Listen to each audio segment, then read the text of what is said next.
Hi, I'm Mr. McGuire, and I'm going to read Chapter 1 of The Lemonade War. Slump. Slump means a dramatic drop in the activity of a business or the economy. Evan lay on his back in the dark, throwing the baseball up in the straight line and catching it in his bare hands. Thump, thwump. The ball made a satisfying sound as it slapped his palm.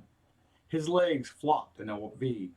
His arms stretched up to the ceiling, and the thought that if he missed, he'd probably hit his nose made the game just interesting enough to keep going. On the floor above, he heard footsteps, his mother's, and then a long, loud, scraping, groaning sound. He stopped throwing the ball to listen. His mother was dragging something heavy across the kitchen floor, probably the broken air conditioner. A week ago, right at the beginning of the heat wave, the air conditioner in his mother's attic office had broken. The man from the Sears had installed a brand new one, but left the old one sitting right in the middle of the kitchen floor. The Tredskys had been walking around it all week. Scrap! Even stood up. His mom was strong, but this was a two-person job. Hopefully, she wouldn't ask him why he was hiding in the dark basement. And hopefully, Jessie wouldn't be in the kitchen at all. He'd been avoiding her for 2 days now, and it was getting harder by the minute. The house just wasn't that big. Evan had his hand in the railing when the scraping noise stopped. He heard footsteps fading to silence. She'd given up. Probably the heat, he thought. It was that kind of weather, giving up kind of weather. He went back to lying on the floor. Thump, thump. Then he heard the basement door open. Psst. Evan caught the ball and froze. Evan? Jesse's voice sounded echoey in the darkness. Evan, are you down there? Evan held his breath. He lay completely still. The only thing that moved was the pins and needles prickling in his fingers. He heard the door start to close. Long breath out, but then it stopped and opened again. Footsteps on the carpeted stairs.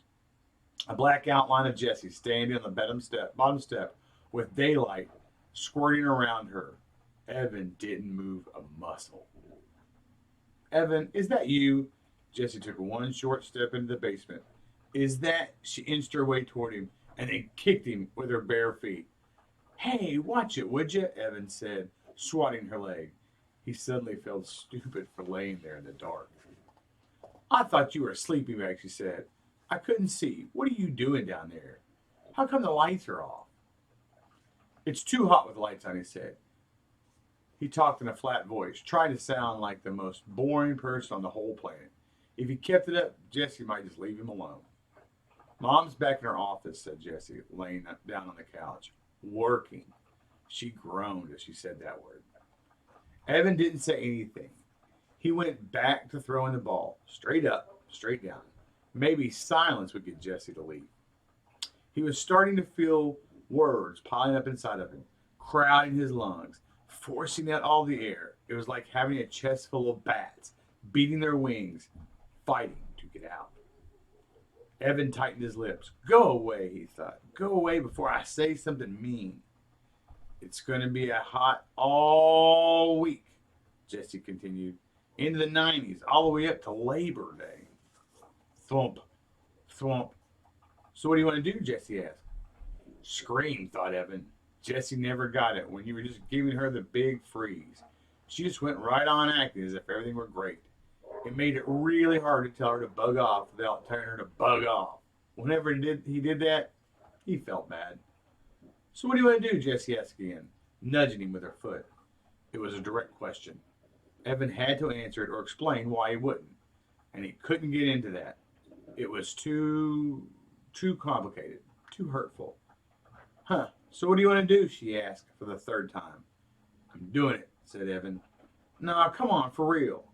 For real, he said. We could ride our bikes to 7-Eleven, she said. No money, he said. You just got $10 for Grandma for your birthday. Spent it. said Evan. On what? Stuff, Evan said. Well, Jesse's voice dribbled down to nothing. Evan stopped throwing the ball and looked at her. What? Jessie pulled her legs tight to her chest. Nothing, she said. Right, said Evan. He knew that Jessie had money. Jessie always had money squirreled away in her lockbox. But that didn't mean she was going to share it. Evan went back to throwing the baseball. He felt a tiny flame of anger shooting up, kicking his face. Thwomp, thwomp. We could build a fort in the woods, said Jessie. Too hot. We could play Stratego. Too boring. We could build a track and race marbles. Too stupid, said Evan. A thin spider web thin spider web of sweat draped itself over his forehead, spreading into his hair. With every throw, he told himself, it's not her fault, but he could feel his anger growing. He started popping his elbow to put a little more juice on the ball. It was flying a good 4 feet in the air every time. Straight up, straight down.